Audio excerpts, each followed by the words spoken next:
Paul Pelosi. I've been on the phone with Nancy. Arranged for her to be able to get from Washington out to see her husband, Bobby, which that's where she's on the plane now, heading out there. And you've seen the news.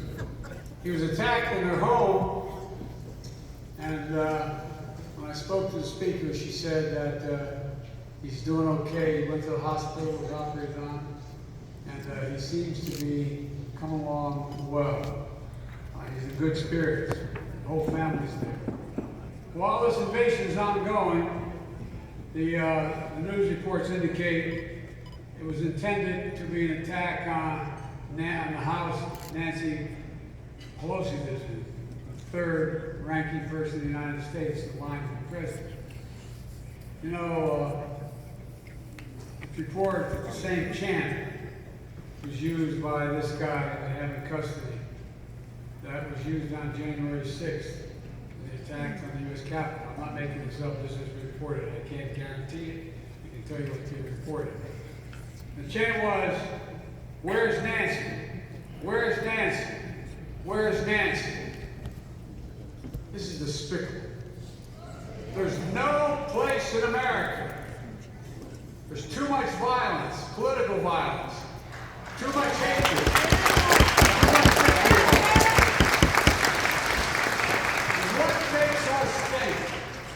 One party can talk about stolen elections, COVID being a hoax.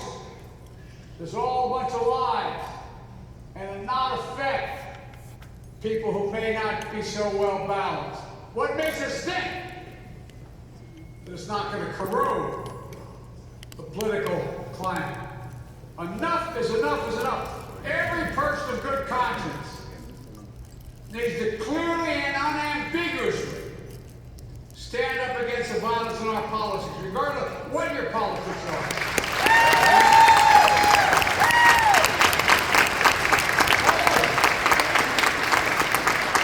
All of us together, as Americans, knowing Paul and Nancy and the families I do, they're tough as they come.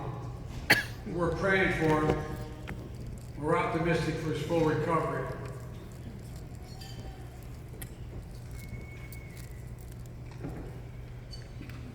Folks, now for the reason I'm here tonight. Hello, Pennsylvania.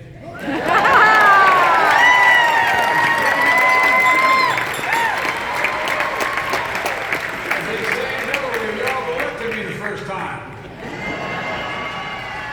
Not by your votes, but by support coming into Delaware for me. Back in the old days, when Delaware didn't have a commercial television station, they had to cover me in Philly as much as they covered anybody else. Oh, God, I love Philly.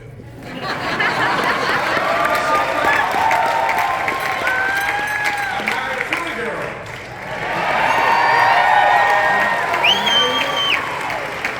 You probably can't see it.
Pennsylvania. We're going to miss you, Tom, but you know I'm not letting you go. You're in my automatic dial. I'm going to need your help, man. You know, we'll always be friends and count on one another. And my brother from Scranton, Bobby Casey. To deliver for the people of the state and his country. Imagine Casey and Fetterman as partners in the U.S. Senate.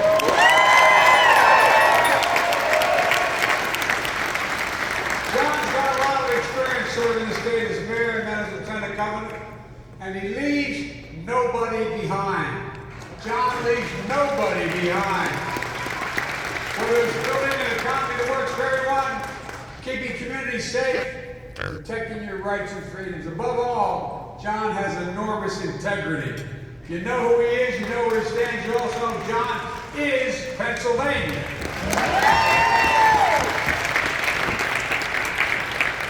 Josh, you're going to be one hell of a governor, man. Talk about integrity. Yes. Josh is a real deal, unafraid to take on powerful interests, uncompromising in his values, but always willing to forge consensus. As Attorney General, he took on Big Pharma that was fueling the opioid crisis. In 2020, he took on the big lie and went to court dozens of times to stand up for the people of Pennsylvania and protect your right to vote and make sure it's counted. Protect the very integrity of our elections, protecting democracy. So, folks, we need to elect Josh and John. We need to elect Democrats up and down this ballot.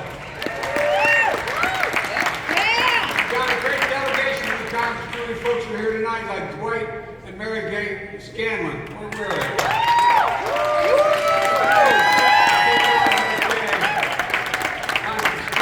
Turns out there's a lot of Scanlons in the Biden family.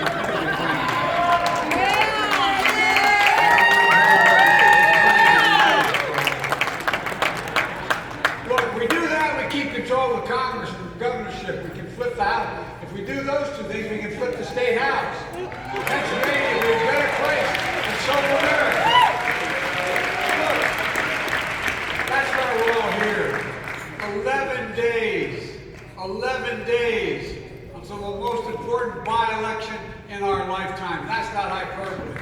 It's going to shape what this country looks like for the next decade or more. Not a joke. Let's be clear. This election is not a referendum. It's a choice between two vastly different visions of America. I've said from the beginning that my objective when I ran for president was to build an economy from the bottom up and the middle out. An economy that rewards work, not just wealth. An economy that works for everybody so the poor will ladder up, the middle class can do well, and the wealthy will still do very fine. It's a fundamental shift that's working compared to the mega Republican trickle-down economics that Republicans offer these days. No, seriously, just look at the facts. When I took office, this economy was in ruins. My predecessor was the first president since Herbert Hoover to lose jobs during his 4-year presidency. The first president. Unemployment, when he came to office, was 6.4%. Hundreds of thousands of small businesses closed. Remember. And the irony is that during the pandemic, a record number of Americans became billionaires. No, not a joke. There's about 770-some or 50-some billionaires. A whole bunch came along during that pandemic, while 9 million Americans lost their job at the same time. Out of work from the pandemic and Republican politics. Today, we're in a much better place. We got more to do. But 10 million jobs created since I took office. More jobs created at this point than any presidency in American history. Unemployment is not 6.5, but 3.5%, the lowest it's been in 50 years. 5.4 million Americans applied to start new businesses last year, the highest level ever in American history. Folks, Putin's invasion of Ukraine, which I predicted was going to happen and laid out when it was going to happen, it sent gas prices soaring around the world. And because of the elections we've taken, since the election, we've taken gas prices down from where they were here at home. They're down to $1.25 from their peak this summer. And they've been falling for the last 3 weeks in a row. That's adding up to real savings for American families. The most common price for gasoline across America now is $3.29 a gallon. Back in June, the most common price was over $5 a gallon.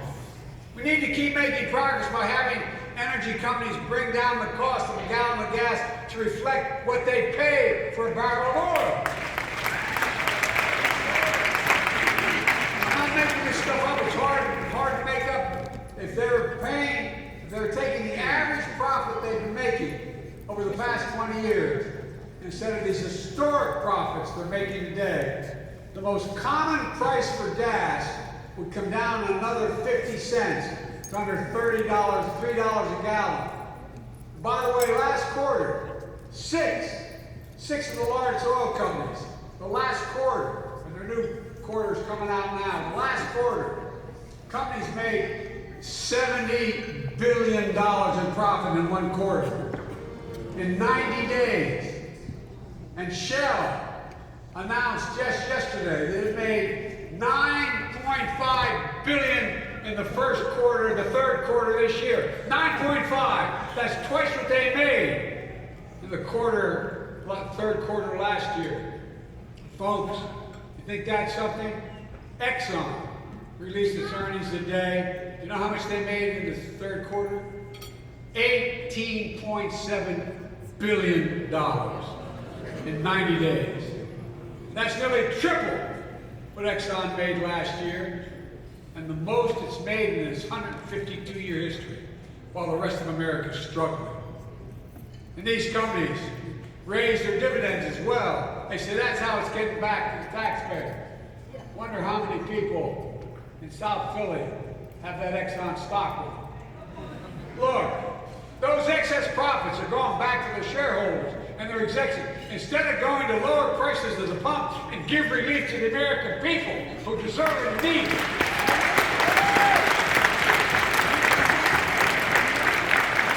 I'm going to keep harping on it. They talk about me picking on them. They ain't seen nothing yet.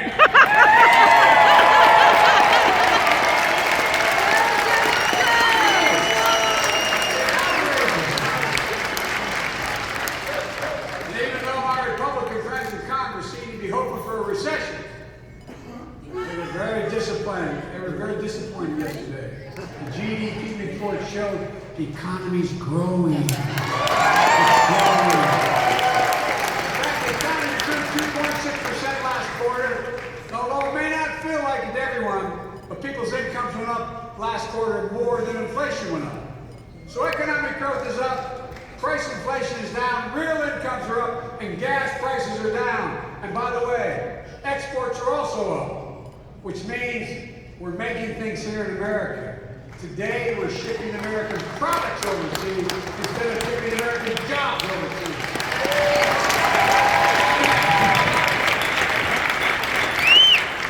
Here's another thing.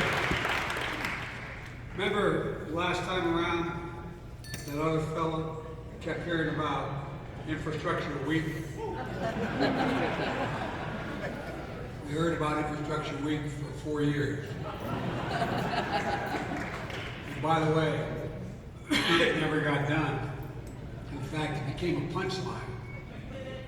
On my watch, with the help of Kamala and folks in this room, we turned it into Infrastructure Decade.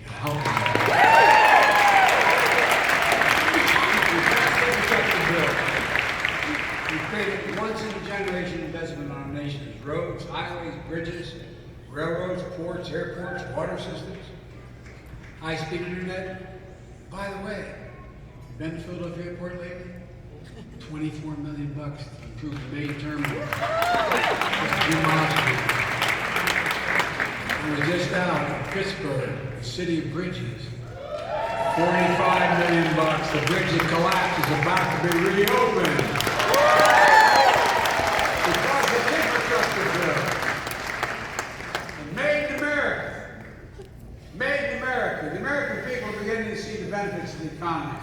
to work for them. Families have more net worth than they did before the pandemic. Fewer families are behind on their mortgages and credit card bills than before the pandemic. More importantly, Americans have more health care than they ever had before the pandemic. But there's still people hurting. We're doing everything we can for folks to just have a little more breathing room, as my dad used to say. Just a little more breathing room.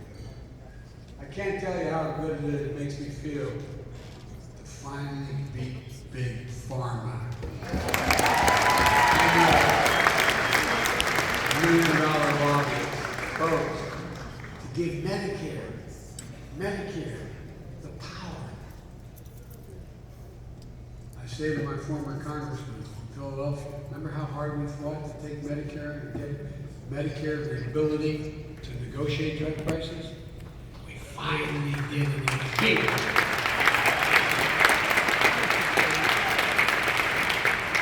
Not a single Republican vote. Look, this is a big deal. I've been trying to do it for years because, folks, we pay the highest prescription drug prices of anywhere in the world. That's not hyperbole. Anywhere in the world. The same prescription drug made by an American company, sold in Philadelphia and sold in Paris. That same drug sold in Paris is considerably cheaper. It's cheaper all around the world than it is here in the United States. Made by the same company. We're capping, this is what really excites me. We're capping the out-of-pocket cost on a yearly basis for people on Medicare at $2,000 maximum a year. Even if the bill is 10, 12, 14,000 a year because they're paying for high-priced cancer drugs. And one more thing. If Big Pharma continues to raise drug prices faster than inflation, we're going to have to write a check to Medicare to cover the difference. And by the way, last year, just to put this in perspective, last year, before we got this law passed, they raised prices on 1,200 prescription drugs.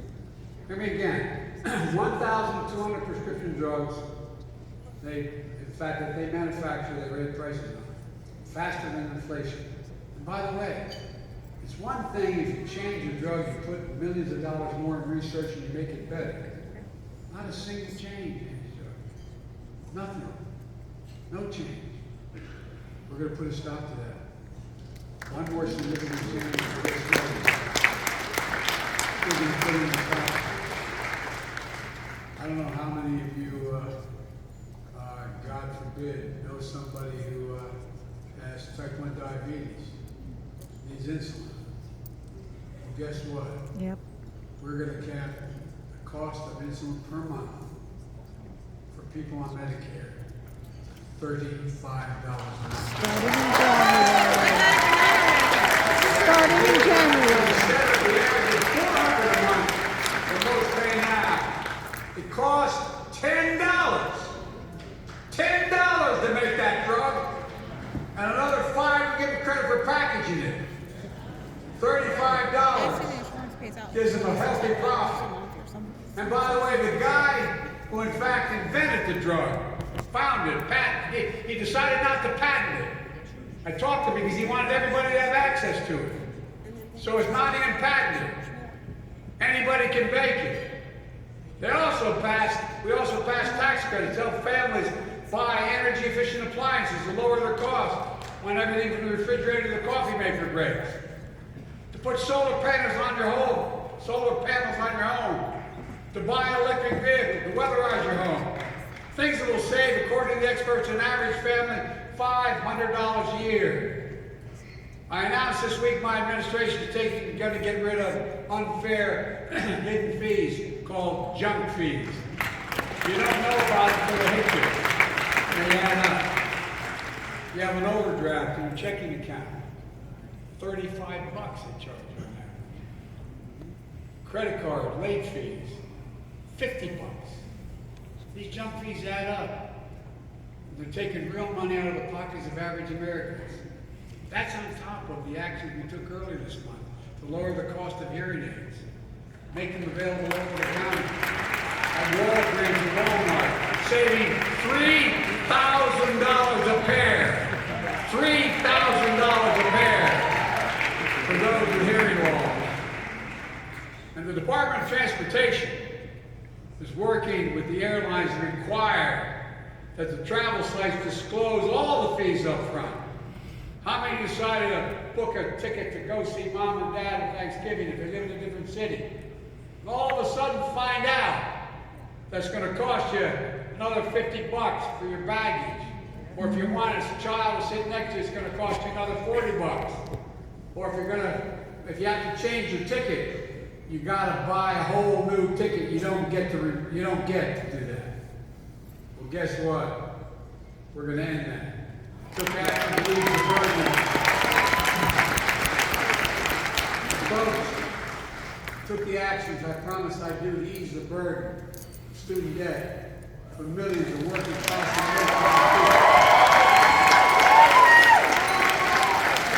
Over 90% of that debt are people who earn less than $75 grand a year.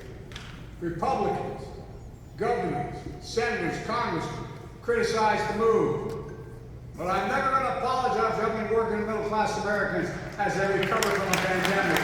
Especially the same Republican individuals who voted for an unpaid for $2 trillion tax cut, mainly benefiting the super wealthy and big corporations. And I don't want to hear it from MAGA Republicans who sit in the Congress today, their names were published in the press, who got loans for $100,000 or more, up to even $1 million for pandemic relief, the PPP loans forgiven. And those loans are now forgiven. And they're attacking middle-class Americans for a $10,000 break on the cost of their tuition.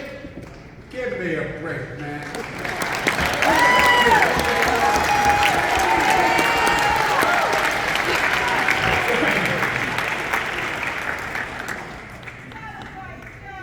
By the way, we're doing all this. You know how the Republicans talk about the big spending Democrats? Guess what? We're the ones reducing the deficit.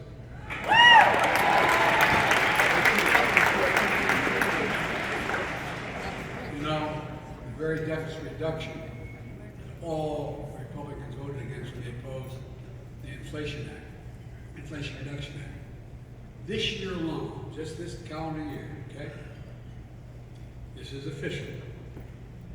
The Democrats and that guy Biden and that vice president came along and reduced the federal debt by $1.4 trillion. The largest debt reduction in American history. We cut the deficit in half. That's on top of last year, a historic drop in the deficit last year was $350 billion.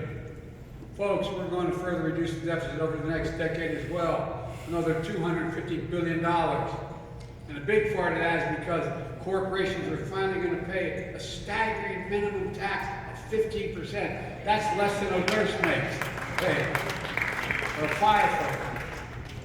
Folks, and one more thing.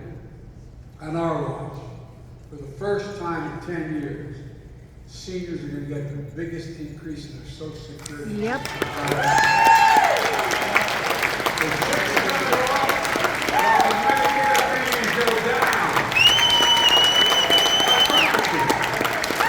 We'll protect Social Security, we'll protect Medicare, we'll protect you. And all of this is in stark contrast to the state of Republican agenda. You know, when you ask anybody out there who thinks they know politics, what's the Republican agenda? What are they for? They don't have one. What agenda? You got it about right. Here's the deal. Kevin McCarthy, Republican leader in the House of Representatives, and his fellow MAGA Republicans say their number one priority is to do the following. First, deny Medicare the right to negotiate drug prices. Give the power back to Big Pharma. Not a joke. So they can continue to rip us off on prescription drug prices. Two, get rid of the cap of $2,000 on prescription drugs for seniors on Medicare, gone. $35 a month cap on insulin for seniors, gone. Savings on health premiums of $800 a year for the millions of Americans under the Affordable Care Act, gone. And of course, they're going to try for their 499th time, or whatever the number is. They're still determined to eliminate the Affordable Care Act. And by the way, if they do, that means, not a joke, everybody, that's why we defeated it in 2018 when they tried to do it. We went to 54 states. The reason is people didn't realize that the only reason anybody who has a pre-existing condition can get health care is because of that Affordable Care Act.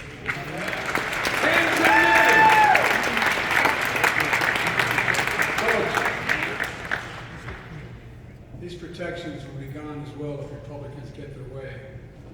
Tax credits for lower energy bills, gone. Corporate minimum tax at 15%, I signed the law, gone. Under the Republican plan, man, the biggest corporations are going to go back to paying zero like they did in 2020. 55 major Fortune 500 companies made $40 billion in 2020, and they paid zero. Not a single cent in federal taxes. That's their plan, among other things. It's reckless, it's irresponsible, will make inflation much worse, badly hurt working and middle-class America. But that's not all.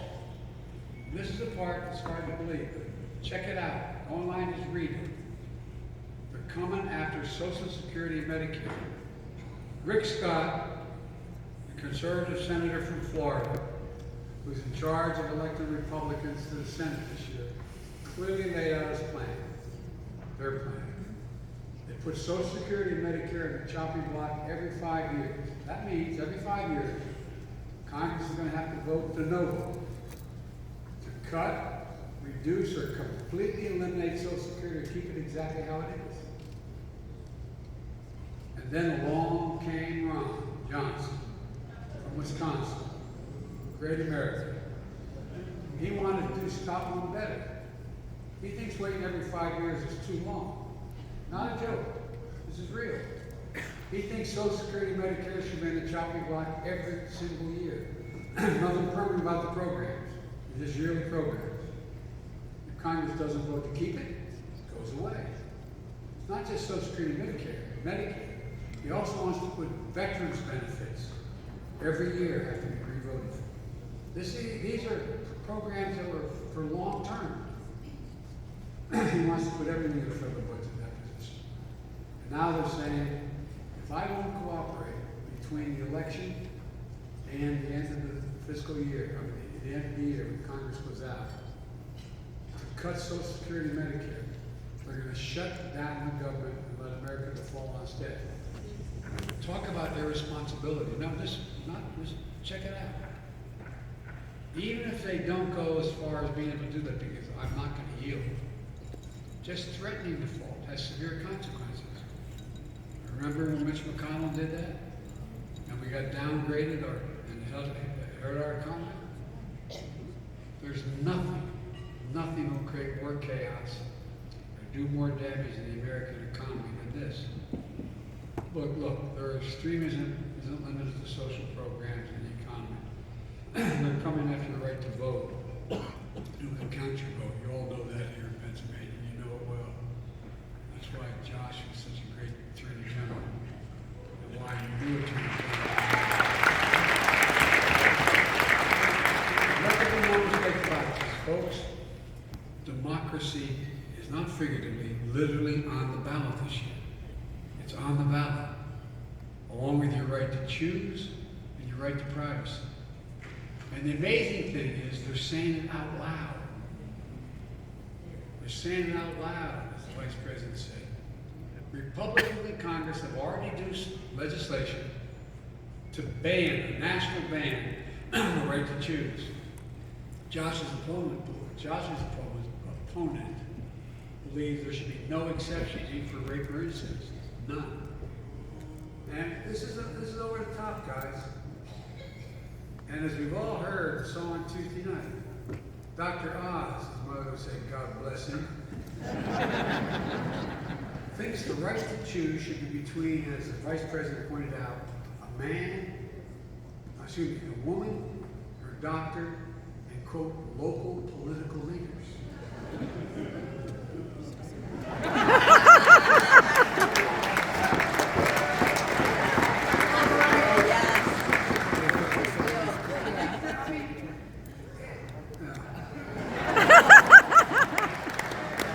You heard it right. Local political leaders. Look, the bottom line is this. If Republicans gain control in Congress and pass a nationwide ban on abortion, I will veto it.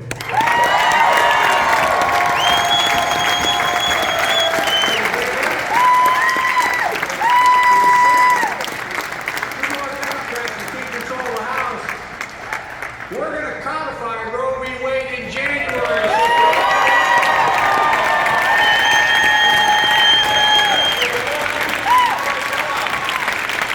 50 years over. So very close to this. It's been a rough few years for a lot of hard-working Americans. For a lot of families, things are still tough. But they're bright spots where America is reasserting itself. We've made enormous progress in the last 20 months. We have more to do. And I promise you, I'm going to ban assault weapons again. It's